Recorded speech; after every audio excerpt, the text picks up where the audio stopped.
Hello दोस्तों, कैसे हैं आप सभी। आज मेरा मैथमेटिक्स शिक्षण विधि का नेक्स्ट टॉपिक है। इसका नाम है अच्छे मूल्यांकन की विशेषताएं। तो देखो, अच्छे मूल्यांकन की क्या विशेषता होती हैं। फर्स्ट बात तो ये कि अच्छा मूल्यांकन होता क्या है।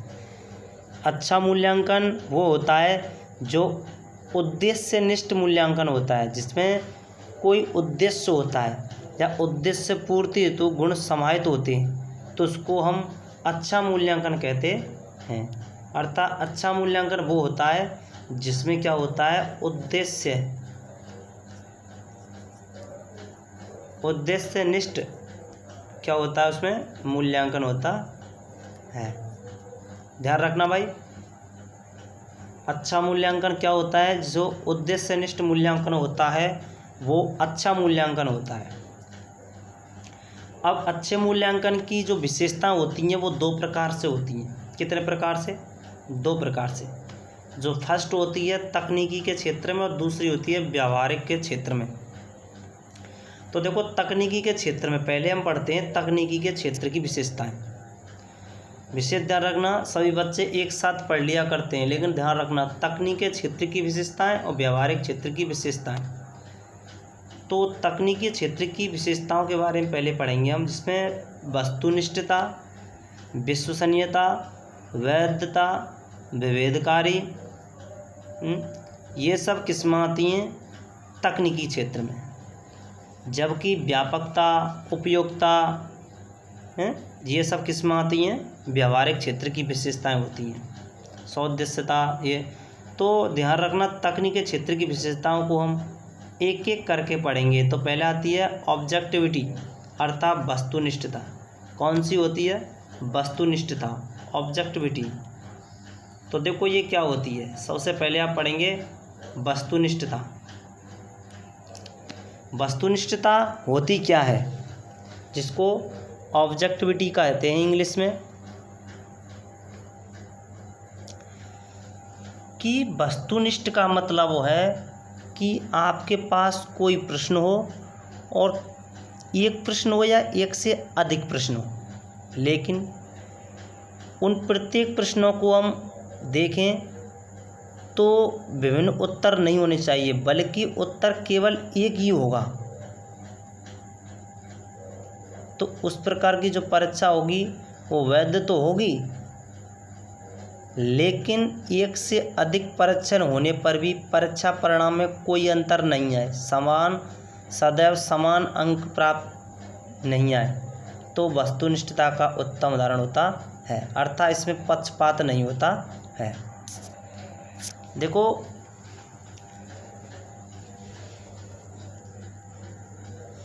एक से अधिक परीक्षण होने पर भी या एक से अधिक परीक्षक मूल्यांकन करें तो अंकन में कोई अंतर नहीं आवे, तो उसे हम वस्तुनिष्ठता कहते हैं।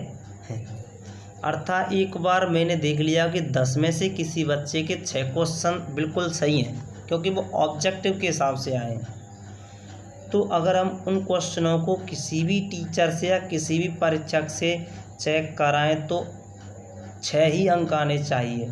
अर्थात उन अंकों में कोई परिवर्तन ना आए, तो उसे वस्तुनिष्ठता कहते हैं।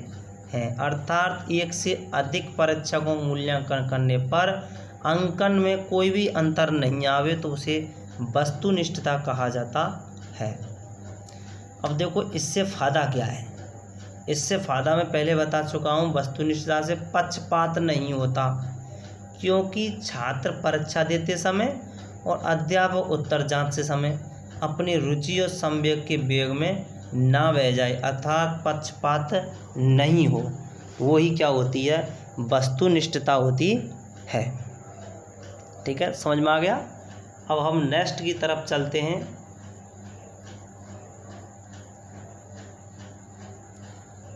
दूसरा है विश्वसनीयता। कौन सा है? विश्वसनीयता, क्योंकि इसमें से हर बार एक क्वेश्चन आता जरूर है। विश्वसनीयता मतलब रिलायबिलिटी। कौन सा होता है? रिलायबिलिटी। तो इस विश्वसनीयता क्या होती है कि मापन में यथार्थता का होना विश्वसनीय है।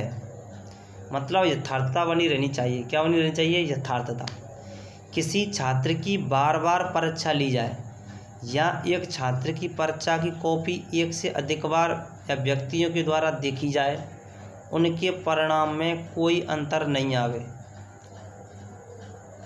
तो उससे कैसी होती है? वो विश्वसनीय होती है। मतलब यो कहते हैं ना कि ये बिल्कुल विश्वसनीय है, बिल्कुल रियल में, कोई भी चेक कर लो, वास्तव में रियल है ये कॉपी। तो मतलब यह है कि उसमें किसी भी तरह का कोई अंतर नहीं आना चाहिए।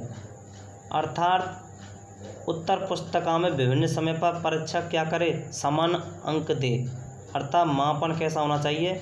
सदैव समान बना रहे। तो वो क्या होता है? वो ऐसी कौन सी परीक्षा होती है? विश्वसनीय परीक्षा होती है। ये वस्तुनिष्ठ परीक्षा अधिक विश्वसनीय होती हैं। जो वस्तुनिष्ठ परीक्षा होती हैं वो अधिक विश्वसनीय होती हैं। तो पहले बता चुका था मैं, विश्वसनीय जो वस्तुनिष्ठ परीक्षा होती हैं वो विश्वसनीय होती हैं, वैध होती हैं, विवेककारी होती हैं। तो समझ में आ गया विश्वसनीय क्यों होती हैं वस्तुनिष्ठ? क्योंकि इनको किसी भी टीचर या किसी भी परीक्षक से जांचने पर इनके अंकों में कोई परिवर्तन नहीं आता, ध्यान रखना। तो वस्तुनिष्ठ और विश्वसनीय, मतलब वस्तुनिष्ठ परीक्षा ही विश्वसनीय होती है। ठीक है, अब हम चलते हैं नेक्स्ट थर्ड पॉइंट की तरफ।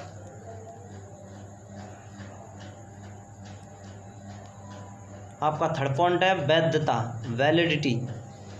तो जिस उद्देश्य के लिए परीक्षक तैयार किया गया है, यदि वह उसी की पूर्ति करता है तो वो वैध होती है। कैसी होती है?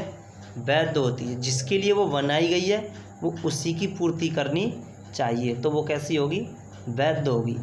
अर्थात किसी परीक्षा की वैधता से तात्पर्य होता है कि वह कितनी शुद्धता और सत्करता से किसी विद्यार्थी की योग्यता का मापन करती है। तो ध्यान रखना भाई, तो किसी परीक्षा का जो मूल्यांकन किया जाना होता है वो वैध ही होता है, क्योंकि वह कितनी शुद्धता है और परीक्षा के लिए निर्मित किया गया है, तो वो किस प्रकार का मूल्यांकन होगा? वैध ही होगा। तो प्रत्येक विश्वसनीय जो परीक्षा होगी वो कैसी होगी? वैध होगी। इसमें निम्न वैधता सम्मिलित हैं। पाठ्यक्रम की वैधता। पाठ्यक्रम की वैधता कैसे होगी? रूप की वैधता, तार्किक वैधता। देखो, पाठ्यक्रम पर आधारित उद्देश्यों की क्या करेगा? वो पूर्ति करेगा। रूप वैधता प्रश्न पत्र परीक्षा की आवश्यकता के अनुसार होना चाहिए। तार्किक वैधता वे ही संकल्पना होनी चाहिए, उन्हीं परीक्षा किया जाए जिनका मापन हमारा लक्ष्य हो। ये नहीं है कि हम परीक्षण तो और किसी का करना चाहते हैं लेकिन कर और कुछ का लेते हैं, तो इससे क्या है कि वो वैध नहीं है। फिर वो वैध का मतलब होता है कि जिस उद्देश्य के लिए यह परीक्षण बनाया गया तो वो उसी की पूर्ति करना चाहिए। अब हम नेक्स्ट की तरफ चलते हैं। चौथा, इसका नाम है विभेदकारी। बहुत ही इम्पोर्टेंट है विभेदकारी। विभेदकारी को इंग्लिश में कहते हैं डिस्क्रिमिनेटिव। क्या कहते हैं? डिस्क्रिमिनेटिव। दिख रहा होगा आपको, डिस्क्रिमिनेटिव, विभेदकारी। क्योंकि कोई कक्षा है जिसमें बालक सभी तरह के पढ़ते हैं, कुछ प्रतिभाशाली होते हैं, कुछ मध्यबुद्धि वाले होते हैं, कुछ सामान्य होते हैं। तो ध्यान रखना, प्रश्न पत्र इस प्रकार का होना चाहिए कि वो सभी बच्चों को डिस्क्राइब करे, तो इसीलिए इसका नाम पड़ा डिस्क्रिमिनेटिव, विभेदकारी। मतलब डिस्क्रिमिनेटिव करे। जैसे मतलब क्या है कि मंदबुद्धि वालों की पहचान, नॉर्मल बच्चों की पहचान, हाई लेवल के बच्चों की पहचान, प्रतिभाशाली बच्चों की पहचान। तो इसमें सभी तरह के छात्रों की, प्रतिभाशालियों, सामान्यों, कमजोरों के मध्य स्पष्ट भेद करने वाली परीक्षा क्या कहलाती है? विभेदकारी कहलाती है। जैसा कि वस्तुनिष्ठ परीक्षाएं होती हैं वो विभेदकारी, वैध के साथ साथ विश्वसनीय भी होती हैं। अब हम नेक्स्ट की तरफ चलते हैं। मानक। मानक को इंग्लिश में कहते हैं नॉर्म्स। क्या कहते हैं? नॉर्म्स। इसमें शिक्षार्थी की स्थिति को स्पष्ट करते हैं। ये शिक्षार्थी की स्थिति को स्पष्ट करते हैं। इनके द्वारा एक शिक्षार्थी की तुलना दूसरे शिक्षार्थी से की जाती है। जैसे क्लास में किसी बच्चे को पता लगाना है कि इसमें क्लास में टॉप 10 बालक कौन कौन से हैं, तो टॉप 10 बालक ज्ञात करने के लिए हम किसी अन्य बालकों से उसकी क्या करेंगे? कंपेयर करेंगे। अर्थात बिना कंपेयर किए आप नहीं कह सकते कि यह बालक कितना या कितनी उपलब्धि प्राप्त कर चुका है। अर्थात उसी को हम मानक कहते हैं, नॉर्म्स कहते हैं। नॉर्म्स का मतलब इस शिक्षार्थी की स्थिति को स्पष्ट करना, ये होगा उसकी कंपेयर अर्थात अन्य दूसरे शिक्षार्थियों की कंपेयर अर्थात तुलना करने पर प्राप्त की जाती है। अगला हम नेक्स्ट पॉइंट की तरफ चलते हैं। अगला जो पॉइंट है उसका नाम है प्रमापीकृत, जिसको स्टैंडर्डाइज कहते हैं, स्टैंडर्डाइज, जिसमें पाठ्य वस्तु का चयन अनुभव के आधार पर किया जाता है। पाठ्य वस्तु किस प्रकार की होनी चाहिए वो उसके अनुभव पर निर्भर करेगा। जैसे कि माना कि किसी बालक को आर्ट वर्ग में रुचि रखता है और आप उसको मैथ साइंस का पाठ्यक्रम चयन करने के लिए दे देते हैं तो नहीं लेगा, क्योंकि वो अपने अनुभव के आधार पर ही लेगा जिसके प्रशासन एवं अंकन की उपयोग विधियों का विकसित किया गया हो। अब हम तकनीकी क्षेत्र की विशेषताएं इस प्रकार से खत्म हो जाती हैं। पहली कौन सी थी? वस्तुनिष्ठता। दूसरी कौन सी थी? विश्वसनीयता। तीसरी वैधता। चौथी विभेदकारी। पांचवी कौन सी थी? नॉर्म्स। और छठवीं कौन सी थी? प्रमापीकृत। ध्यान रखना। अब हम देखते हैं भाई व्यवहारिक क्षेत्र की विशेषताएं। कौन से क्षेत्र की विशेषताएं? व्यवहारिक क्षेत्र की विशेषताएं। तो व्यवहारिक क्षेत्र की विशेषताओं में जो पहला जो आता है उसका नाम है व्यापकता। क्या आती है? व्यापकता, जिसको कॉम्प्रहेंसिव कहा जाता है। पाठ्यक्रम को अधिक से अधिक विषय वस्तु का व्यापक रूप में मूल्यांकन होना चाहिए। परीक्षा में दिए गए प्रश्न संपूर्ण पाठ्यक्रम से संबंधित होने चाहिए। तो ये उसकी व्यापकता होती है। व्यापकता का अर्थ होता है योग्यता के मापन के लिए प्रश्नों का समावेश करना, अर्थात समावेश उस परीक्षा में होना चाहिए। अर्थात जो हम परीक्षा ले रहे हैं उसमें प्रश्नों का विवरण संपूर्ण पाठ्यक्रम से होना चाहिए, तो ही उसमें व्यापकता बनी रहती है, अन्यथा व्यापकता नहीं बनी रहेगी। तो ध्यान रखना, एक अच्छी परीक्षा वही होती है जिसमें व्यापकता होती है, क्योंकि व्यापकता जो होती है वो संपूर्ण पाठ्यक्रम की से संबंधित होती है। अब हम चलते हैं नेक्स्ट पॉइंट की तरफ।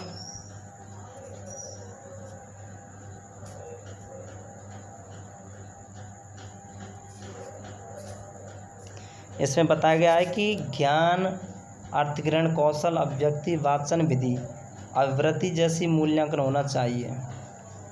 तो इसमें एक तो अर्थग्रहण कौशल, अभिव्यक्ति और वाचन और रुचि, ये जो सभी का मूल्यांकन होना चाहिए। अब हम नेक्स्ट चलते हैं सौदेश्यता, जिसको इंग्लिश में कहते हैं परपोजिटिवनेस। सौदेश्यता, परीक्षण में उद्देश्य कैसा होना चाहिए? स्पष्ट होना चाहिए। ये नहीं है कि आप परीक्षा तो ले रहे हैं उसका उद्देश्य स्पष्ट नहीं है, सौदेश्यता होनी चाहिए। नेक्स्ट सी आता है मितव्ययता, इकोनॉमिकल।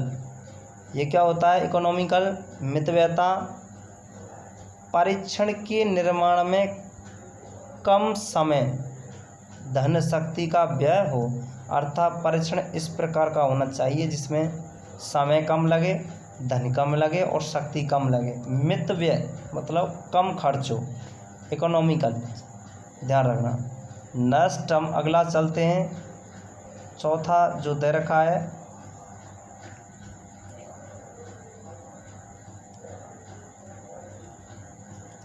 चौथा है ग्राह्यता, एक्सेप्टेबिलिटी, ग्राह्यता। विनय साइमन के बुद्धि परीक्षण की तरह परीक्षण को प्रत्येक परिस्थिति में ग्राह्य बनना चाहिए।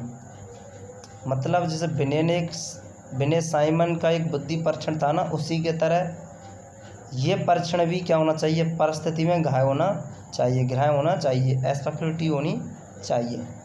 अगला था इसमें भाई निबंधात्मक, कौन सा था? निबंधात्मक ने उपयोगिता। अगला है यूटिलिटी, मतलब यूटिलिटी, इसका कहते हैं उपयोगिता। यूटिलिटी क्या है? सीसी रॉस ने शिक्षकों एवं प्रबंधकों को बिना समय एवं शक्ति के अनावश्यक व्यय के प्रशासित किए जाने वाले परीक्षण को उपयोगी बताया है। अर्थात एक मनोवैज्ञानिक दीर्घा सीसी रॉस, इन्होंने शिक्षकों तथा प्रबंधकों को बिना समय शक्ति के अनावश्यक खर्च के प्रशासित किए जाने वाले परीक्षा को उपयोगी बताया है। अर्थात इसमें खर्च कम हो, शक्ति समय कम हो। अगला होता है इसमें प्रतिनिधित्वता। ये क्या होता है, देखो इसमें हम देखेंगे रिप्रेजेंटेटिवनेस, प्रतिनिधित्वता ये क्या होती है। फ्रेडरिक जी ब्राउन ने क्या कहा था कि परीक्षण उस समय प्रतिनिधित्व माना जाता है। देखो प्रतिनिधित्व कब होगा, रिप्रेजेंटेटिव कब होगा जबकि परीक्षक के प्रश्न उस व्यवहार से संबंधित हों जिनका हम मापन करना चाहते हैं। अर्थात परीक्षण में प्रश्न का जो व्यवहार से जुड़ा होना चाहिए, जिस व्यवहार से जुड़े होने चाहिए, जिसका हमें मापन करना हो, उसी को हम रिप्रेजेंटेटिवनेस कहते हैं, अर्थात प्रतिनिधित्वता कहते हैं। ठीक है, इसी के साथ इसमें से कुछ इम्पोर्टेंट क्वेश्चन जो ज़्यादातर कंपटीशनों में आते रहते हैं, उन क्वेश्चनों के बारे में थोड़ी चर्चा कर लेते हैं। कुछ ऐसे 5 क्वेश्चन जो बहुत ही महत्वपूर्ण और इम्पोर्टेंट क्वेश्चन है, जिसमें पहला क्वेश्चन है, फर्स्ट क्वेश्चन है हमारा क्वेश्चन नंबर फर्स्ट, किस गुण के कारण परीक्षा में शुद्धता रहती है। क्या रहती है, शुद्धता। वह कौन सा गुण है जिसकी वजह से परीक्षा में शुद्धता बनी रहती है। क्वेश्चन फिर समझ लीजिए, किस गुण के कारण परीक्षा में शुद्धता बनी रहती है, तो आपको बताना इसके बारे में। ऑप्शन ए विभेदकारी,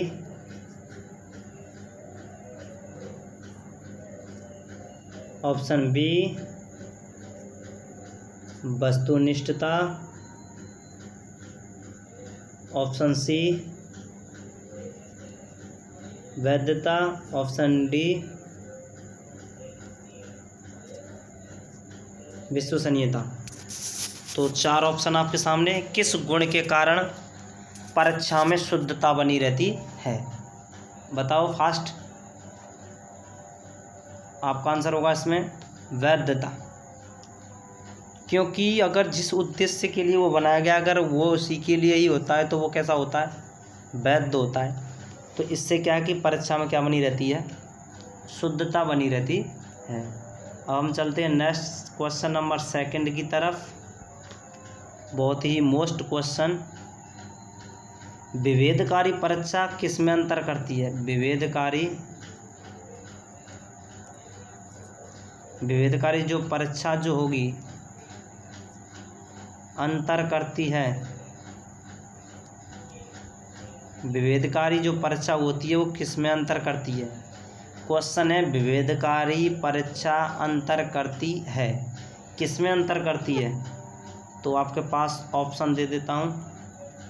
ऑप्शन ए सामान्य बालकों में, कौन से बालकों में, सामान्य बालकों में। ऑप्शन बी प्रतिभाशाली बालकों में,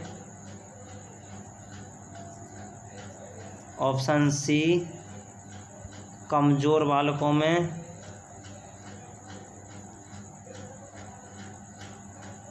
ऑप्शन डी ऑल सभी में। बताओ आप सभी फास्ट। जी करेक्ट आंसर, बहुत ही सरल क्वेश्चन, ऑप्शन डी सभी प्रकार के बालकों में करती है। क्वेश्चन नंबर 3, तीसरा इम्पोर्टेंट क्वेश्चन, जब किसी प्रश्न का उत्तर प्रत्येक बालक सही दे दिया जाता है तो प्रश्न कैसा। जब किसी प्रश्न का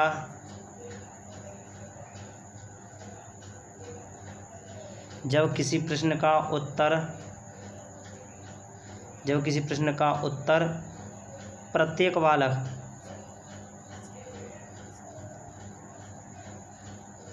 बालक सही दे दे,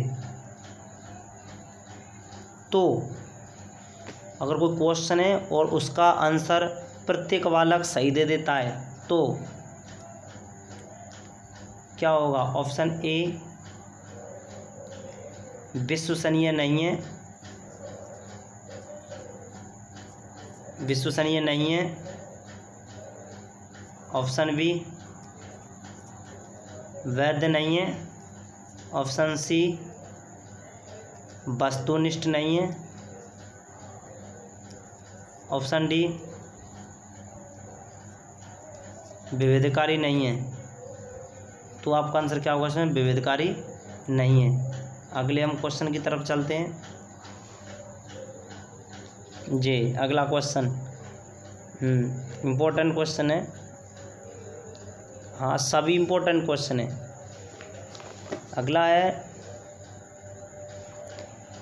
प्रश्न पत्र में प्रश्नों की संख्या बढ़ाने से कौन सा गुण प्रभावित होगा?